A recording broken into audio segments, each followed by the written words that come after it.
Live from Washington, D.C., Jay Sekulow Live.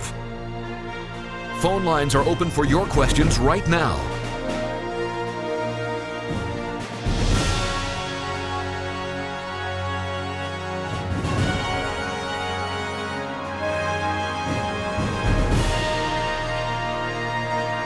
And now, Chief Counsel for the American Center for Law and Justice, Jay Sekulow. Folks, welcome to Jay Sekulow Live. This is Jordan Sekulow. A new era of the Trump presidency. We have breaking news to announce right at the top of the hour. The networks had just cut to President Trump in the Oval Office with his chief of staff, Reince Priebus, and Vice President Mike Pence. He signed 3 executive orders, one on the Trans-Pacific Partnership, another on a federal hiring freeze except for the military. But I think most importantly for many in our audience, the reinstatement of Ronald Reagan's Mexico City policy. It has nothing to do with immigration. This coming after the 44th anniversary of Roe versus Wade yesterday, the March for Life this week on Friday in Washington, D.C., where Kellyanne Conway, one of Donald Trump's top senior advisors, will be speaking on behalf of the White House and the administration. Think about the sea change this has begun in just the last 72 hours, folks. So President Trump has signed the executive order reinstating the Mexico City policy. What does that do?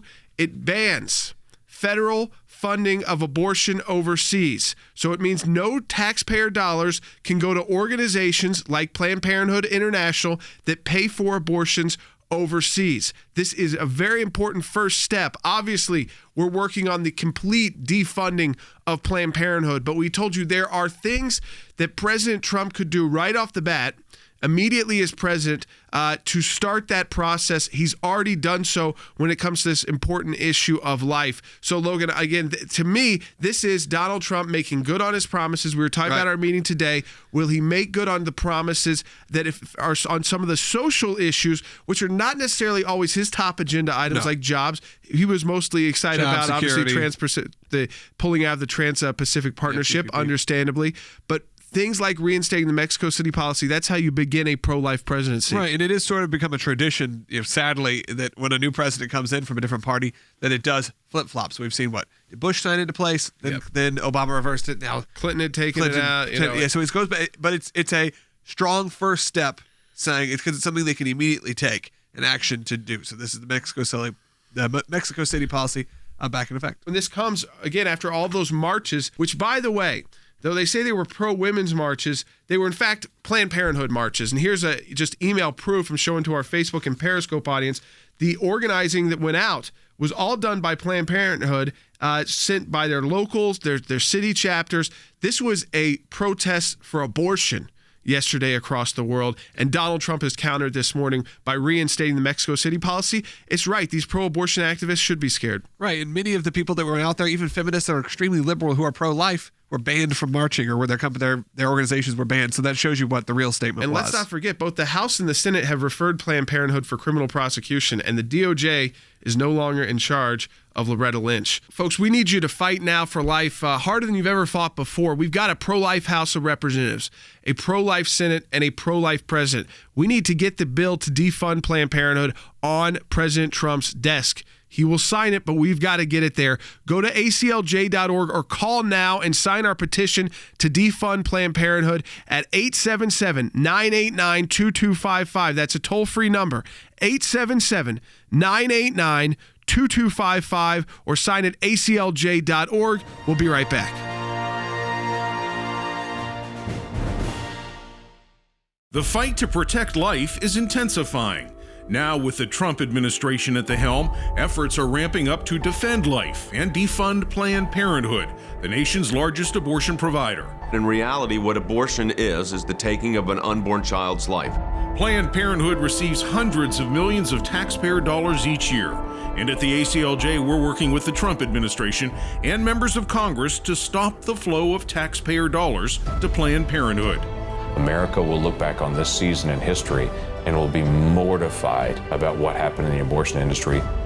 I didn't want anyone to see me. I didn't want anyone to know. We're aggressively fighting on Capitol Hill to stop funding big abortion. The time to do that is right now. Add your name to our petition to defend life and defund Planned Parenthood. Call 1-877-989-2255. That's 1-877-989-2255, or you can add your name online, aclj.org.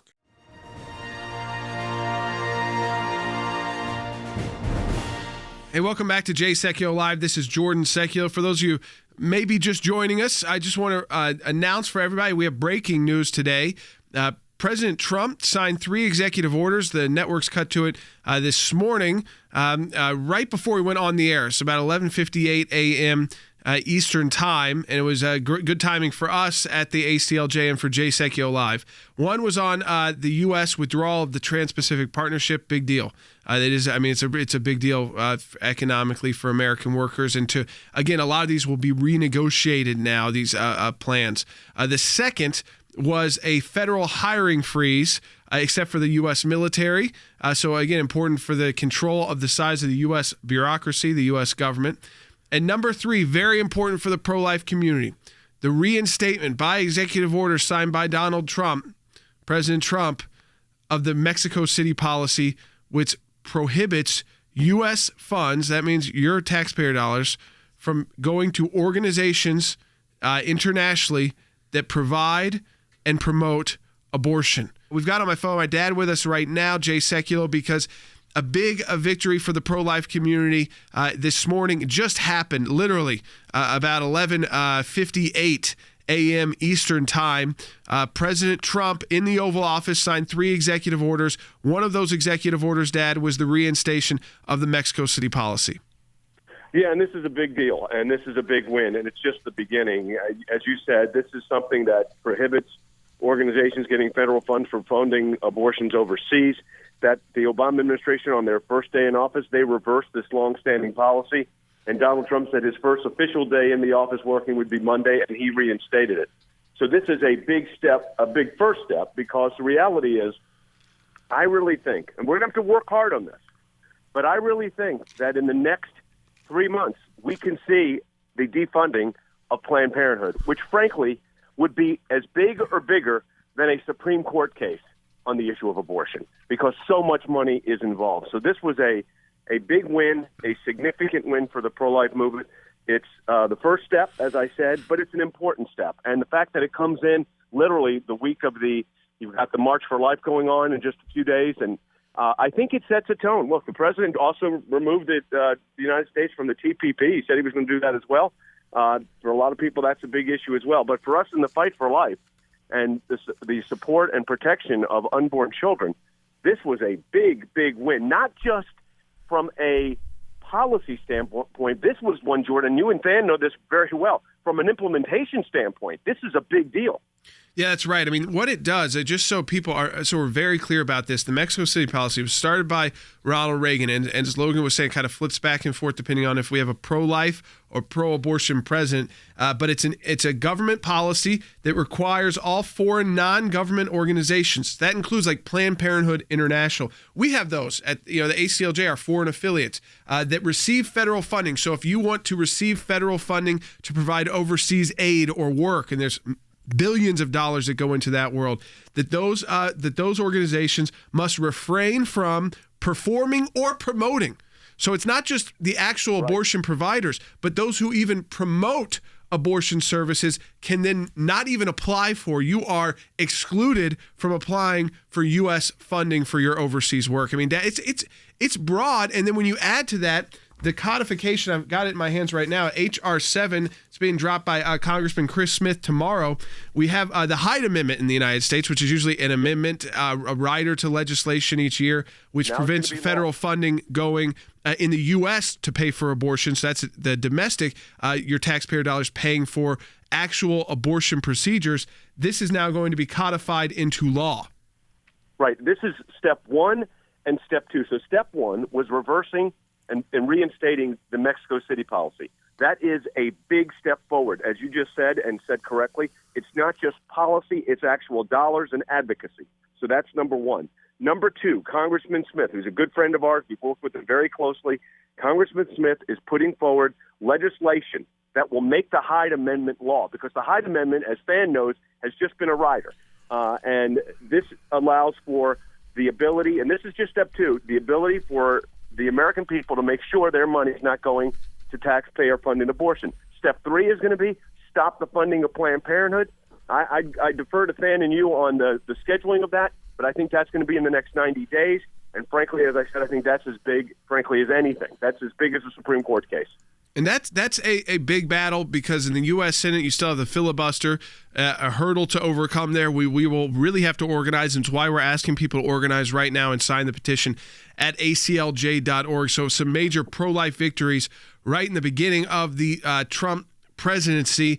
Today, we have the reinstatement of the Mexico City policy. Tomorrow, Congressman Chris Smith will introduce legislation to codify the Hyde Amendment to make it federal law, not just something that appears as a rider each year as an amendment to legislation that has to pass through. So it would actually be part of the law. You don't have to do each single year, which makes it more permanent. And we've even seen action on Obamacare. This happened over the weekend. I'll read some of the legislation. Right. This is the executive order.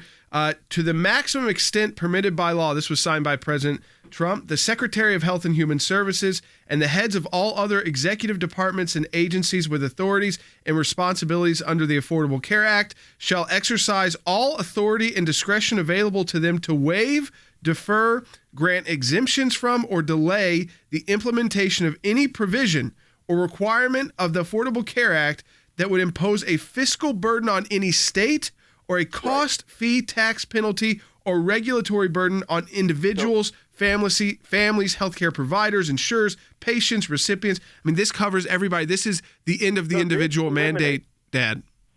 Right. So let me just explain this to everyone. As someone that litigated this case, and we litigated this case, this eliminates the individual mandate, which means Obamacare effectively is over.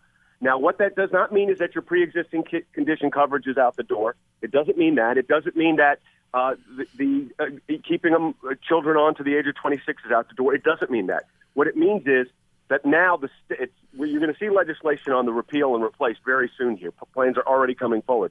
But this, again, takes the burden off of the American people, takes the burden off the states, lets the insurance companies be competitive. This is all the right steps.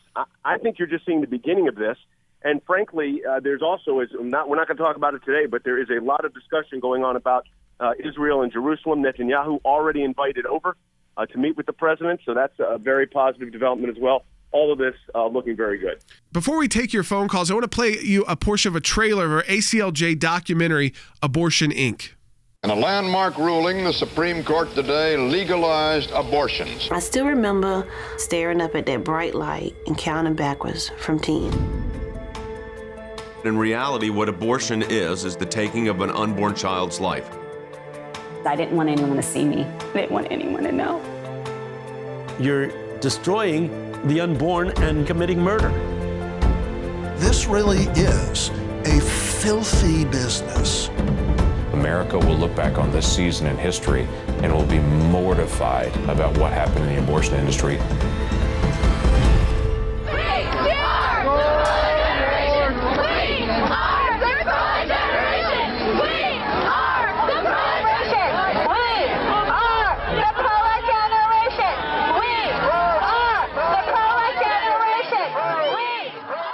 As you see from that trailer of our documentary, ACLJ Films documentary, Abortion, Inc., the abortion industry is, in fact, it's a big business. Let's take some phone calls now, Logan. Some folks calling in. I know people are excited about the reinstatement of the Mexico City policy. Let's go ahead and take a quick phone call. Let's go to Sandra, who is calling on line 1. When you say Mexico and when you say international, but how about us inside of the United States? Are they going to defund Planned Parenthood also? Wait, so this has to do with the International Planned Parenthood organization. So what this means is, Sandra, just to explain to everybody, the Mexico City policy, right, you're right, it's the foreign side of abortion funding. The president is able to do this on his own without working through Congress, because this comes that foreign policy power, that discretionary power of what kind of international organizations the U.S. government funds and NGOs. So Planned Parenthood has an international arm, obviously, separate from its U.S. arm. It's one of its affiliates, like we do. We have European offices and offices in Africa and throughout the world. This policy prevents any organizations that provide, so actually perform abortions or promote abortions, from even applying to receive U.S. funding. So that's already been done. That is now the law. That has been implemented by President Trump as of this morning, right before we went on air. That now means that Planned Parenthood can no longer be receiving money for their overseas work, and organizations like them that do abortions or even promote. Think about that, even promote abortions overseas. Now, the Hyde Amendment, that means that your U.S. taxpayer dollars can't go to actually pay for an abortion procedure itself. That's been part of the law, but it's going to be codified to be permanent. So that legislation is coming on Tuesday. Now, the full defunding of Planned Parenthood, that takes congressional work. It's got, the House, the Senate. It will be, President Trump will sign it, but it's got to get to his desk, which means it has to clear the hurdles, not just the House of Representatives, pretty easy hurdle, but the United States Senate. And I think that the momentum factor here is great. Again, this is a 1, 2, and 3. 1 is the Mexico policy being reinstated. That has happened. 2, and I think this is significant, obviously, will be Chris Smith's bill, which will codify the Hyde Amendment. So that affects domestic utilization of funds for abortion. 3rd will be the defunding of Planned Parenthood, something we've talked about for 25 years, but have never been able to get implemented. I believe we're going to get it. Now, what are we hearing, Jordan, as to what it looks like at the Senate? Right now, obviously, they're saying that the defunding of Planned Parenthood would be part of the reconciliation bill that repeals the Affordable Care Act, or Obamacare. So if that is done, I'd say it's going to be happening, like you said, next 90 days. We also need to see the replacement for the Affordable Care Act. That's an important part of this. So the first attempt to defund Planned Parenthood will be part of the efforts to repeal Obamacare. That will go lockstep together. Then it's really not, the House of Representatives is not the hurdle here. It's the United States Senate, the filibuster issue. The Democrats are going to fight on this one, but they're going to have so many battles. They're going to have to pick and choose. I believe this is going to be one of them. So we're going to have to fight very hard to get this to President Trump's desk. Folks, you can take action on this. We've got a petition working now. We've got this pro-life House of Representatives, a pro-life Senate, slimmer majority there in the Senate, and a pro-life president. We need to get to President Trump's desk the legislation to defund Planned Parenthood. We've got a petition going now. You can sign that. We need your support. It's a time to stand for life. Take advantage of this opportunity. Go to aclj.org or call this toll-free number right now and add your name to our petition to defund the abortion industry, to defund Planned Parenthood. Call 1-877-989-2255. That's 877-989-2255, or go to aclj.org. We'll be right back. The fight to protect life is intensifying. Now, with the Trump administration at the helm, efforts are ramping up to defend life and defund Planned Parenthood, the nation's largest abortion provider. In reality, what abortion is the taking of an unborn child's life. Planned Parenthood receives hundreds of millions of taxpayer dollars each year. And at the ACLJ, we're working with the Trump administration and members of Congress to stop the flow of taxpayer dollars to Planned Parenthood. America will look back on this season in history and will be mortified about what happened in the abortion industry. I didn't want anyone to see me. I didn't want anyone to know. We're aggressively fighting on Capitol Hill to stop funding big abortion. The time to do that is right now. Add your name to our petition to defend life and defund Planned Parenthood. Call 1-877-989-2255. That's 1-877-989-2255, or you can add your name online, aclj.org.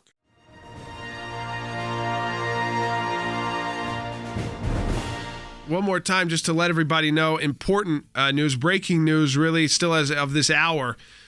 President Trump has signed an executive order reinstating Ronald Reagan's Mexico City policy, which prohibits U.S. funds going to organizations overseas, international organizations that provide, so actually perform abortions or even promote abortions. They can no longer receive U.S. funding for those international aid that they do overseas. That includes Planned Parenthood International. And just to make sure everybody's clear about this, because we've had people on Facebook commenting and others commenting say, I thought Planned Parenthood didn't even do abortions. By the way, they did They are the number one abortion provider in the U.S. They are the number one abortion provider in the world. They did over 300,000 abortions in the last fiscal year that they reported here in the United States, 300,000 babies killed. But here's their own president talking to David Axelrod about how they perform abortions. So remember, if you had people marching yesterday, they were marching for abortion. Whether they knew it or not. Yeah, whether they knew it or not. They were marching for killing babies. And here's their own words from Cecile Richards, the president of Planned Parenthood, Bite 32. We are a provider of abortion service. We think it's important that it's safe and legal. It's been a right that women have had for more than 40 years in America. And people feel strongly, and frankly, there's stronger support for Roe versus Wade now than there has ever been. So, except for the fact that there's a pro-life House elected by the American people, a pro-life Senate majority, and a strongly pro-life president who said throughout the campaign trail he's going to defund you. Let's look at the history a bit now. We need to, I think, dive into this and understand who we're up against here in the abortion industry and Planned Parenthood specifically. We've done this in our ACLJ documentary, Abortion, Inc. Let's go to that now. In a landmark ruling, the Supreme Court today legalized abortions. The majority in cases from Texas and Georgia said that the decision to end a pregnancy during the first 3 months belongs to the woman and her doctor, not the government. One of the things that most Americans think, and think wrongly, is that abortion began with Roe v. Wade. The truth is that every single civilization throughout all of antiquity and all the way up to the present time has had as a major component part of the culture abortion. I think from the very beginning, I came of a large family. My mother died young, 11 children. That made an impression on me as a child. I was a trained nurse, went among the people. I saw women who asked to have some means whereby they wouldn't have to have another pregnancy too early after the last child, the last abortion, which many of them had.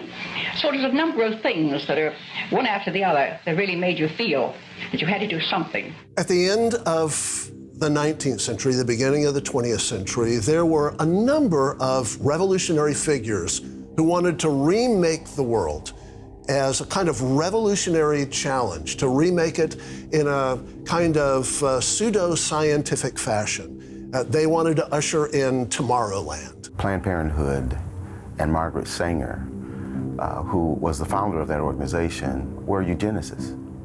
And eugenicists are not killing babies because of some political issue.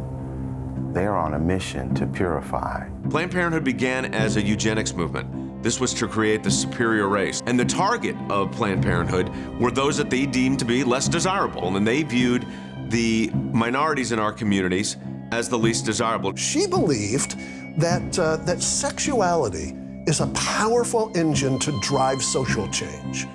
And so she sought to usher in this revolutionary new age, starting with human sexuality, and do it by scientific means, by eliminating unwanted people groups, what she called human weeds. And the human weeds were specifically identified as blacks, Hispanics, Eastern Europeans, Slavs. She believed that these were sort of lower on the evolutionary chain. And so to bring about this new age of a race of thoroughbreds, as she called them, you had to eliminate the bad gene stocks out of the human gene pool. Well, abortion, birth control, those kinds of things really emerged out of that ideology. It wasn't medicine. It wasn't to help women. It wasn't to give freedom of choice. It was really, how do we reshape society? Planned Parenthood had a history, according to its foundress, Margaret Sanger, of targeting Negro leaders. And she said, Negroes are like weeds who need to be exterminated. We don't want that word to get out. So what we need to do is to cultivate some of their leaders, get them on our side, have them think that we want to help them. This is how Planned Parenthood went after African American leaders. They still do it today. The eugenics movement is dead. They don't call it eugenics anymore. Planned Parenthood doesn't use the word eugenics. But the fact of the matter is, the result that they're getting is exactly the same. It's the elimination of a race. Where are these abortions taking place? Minority communities. All right, only about 2 minutes left. We're not going to be able to get to all the calls. Let's take one more, though, at least. Let's go to Roberta. And stay on hold. Maybe we'll get more. Roberta in Pueblo, Colorado. You're on the air. Real quick, one comment. Anybody that doesn't believe that Planned Parenthood provides abortion, all they need to do is pull up the name abortion and it'll be Planned Parenthood.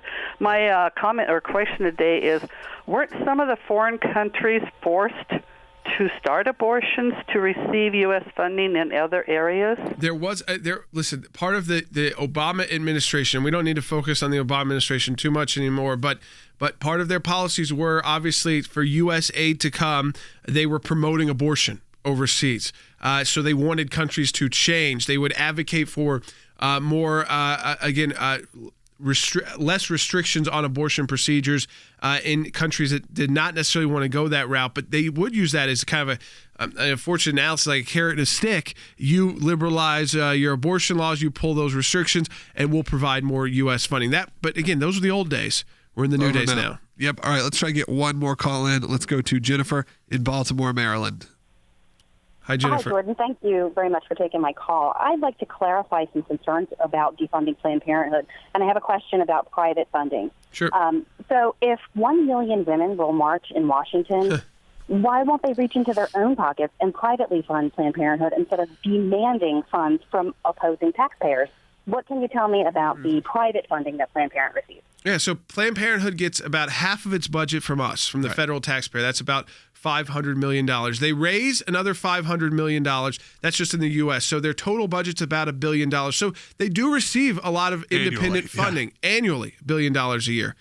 But you could imagine how much it would hurt them, even with if you become $1 billion organization to then go to a $500 million organization. That sounds huge still, but they'd have to cut thousands of staff. It would basically destroy Planned Parenthood. Folks, as we finish out the broadcast today, you can take action here by adding your name in a petition to support the defunding of Planned Parenthood, the defunding of the abortion industry. We've got to continue to build on our momentum. A pro-life House, a pro-life Senate, a pro-life president. Let's keep at it. Let's get to work, folks. Sign this petition now. Call our toll-free number, 877-989-2255. That's 877-989-2255. Or go to aclj.org. We'll talk to you next time.